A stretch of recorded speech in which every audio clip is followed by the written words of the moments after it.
Hello, Applied 30. Welcome back.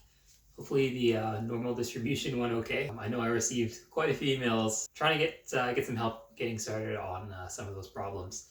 So some of the stats is a little bit tricky, but once you get on a roll, it starts to make sense and it starts to be pretty helpful.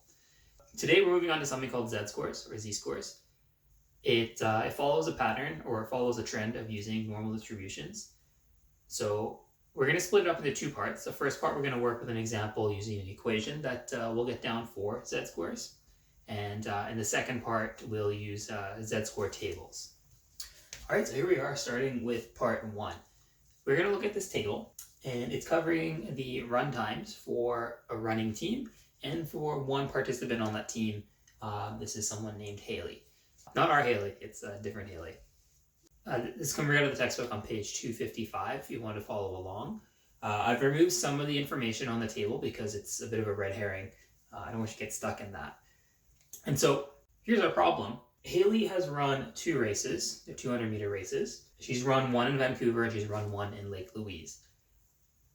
She's done better in both races than her team, just based on what the mean is saying. So she's done better than average in both cases. I want to know in which location Haley's running time was better compared to her team. That's a difficult question because in Vancouver, it looks like she ran faster than when she ran the same distance at Lake Louise, but the team averages are different in both spots. So it's kind of hard to really understand the data in that sense. The standard deviation also tells us that people ran different times. We could probably infer that, right? If people are running, they don't run the exact same time every single time. But the standard deviation confirms that. So just by looking at it, I mean, we can make some guesses, but we can't actually answer which location Haley's runtime was better in. What we could do, though, is if we had some standardized method to compare the data, then maybe we can compare the data in that form and be able to tell which way Haley had a stronger run. And that's where z-scores come into play. So let's get some definitions down and then we'll do some of the math to solve this problem. First up is z-score. So a z-score, it's a standardized value that indicates the number of standard deviations of a data value, either above or below the mean. Now in that definition, there's a new word that we haven't really looked into quite yet, and that's standardized. Standardization it's a useful technique in all science where we can relate all of our data to something that is the same, that is standard. We do that a lot in science, and math being one of the core sciences, it falls into stats very well. So where do we get our standardized values from? Well, that comes from our normal distribution, but a standard form of our normal distribution. And so the standard normal distribution is very simple.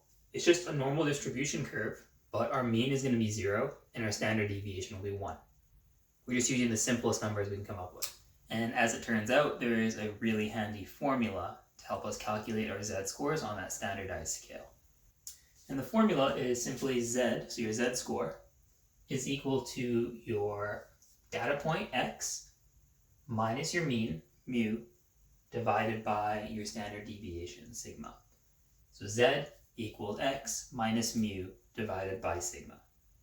And again, x is your data point that you're analyzing. In our example, it's going to be Haley's runtime. Mu is going to be our mean, so that's our team mean. That was over here. And sigma is going to be our standard deviation. That was calculated over here. So let's try it. Let's calculate Haley's z-scores for both locations and see which one is better. So because we have two data points, we're going to be calculating two z-scores, one for Vancouver, one for Lake Louise. So I'll fill those out for you here, and hopefully you can follow along and copy this down as well.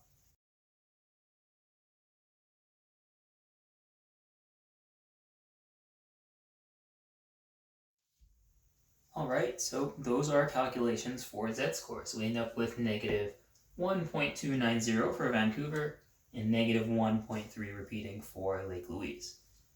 But what does that mean? Well, the numbers alone, eventually you'll be able to figure out what those numbers mean. I'm going to draw you a normal curve on the bottom and plot where those points are, and hopefully that will help a little bit. Here is our standardized normal distribution. Standardized because our mean is at 0 and our standard deviations are going up or down by 1. So now we can plot our z-scores on our standardized normal distribution. So negative 1.29 about there, and negative 1.33. They're almost like right next to each other. So does that really help us? Well, it does, because they're not in the exact same spot. One of them is closer to the left, one of them is closer to the right. Or another way of looking at it is one of them is closer to the mean and one of them is further away. Just going to label the points. Okay, so just by looking at the numbers, we know that negative 1.33 is less than negative 1.290. So that means that negative 1.33 is a further deviation from the mean. And because it's negative, it is a smaller number. That tells us that the z-score that corresponds to negative 1.33 ends up being Haley's better time. And in that case, it was in Vancouver. Another way of potentially looking at it, and this isn't entirely valid, so you can't do this with every standardized normal curve, but if these were Haley's times, because we standardize everything, her fastest time would be the smallest number, right? If you run a race, the smaller your number is, the faster you've run the race. Well, the smallest number that we've plotted is 1.33, which is negative. So that's how we can tell that Haley's fastest time in this case was in Vancouver at negative 1.33. So that's working with z-scores. You have to plot them onto a standardized normal distribution in order to understand which one is closer to the mean, which one's further away. Just like normal distribution, because it follows the same theme, this is going to have a bit of a learning curve and it might be a little bit slow to get into, but I'll get you to get a start on that, and then I'll show you how to use the z-score tables in the back of your book, and then you can use both of them together to solve some standardized problems. All right, we'll see you in the next one.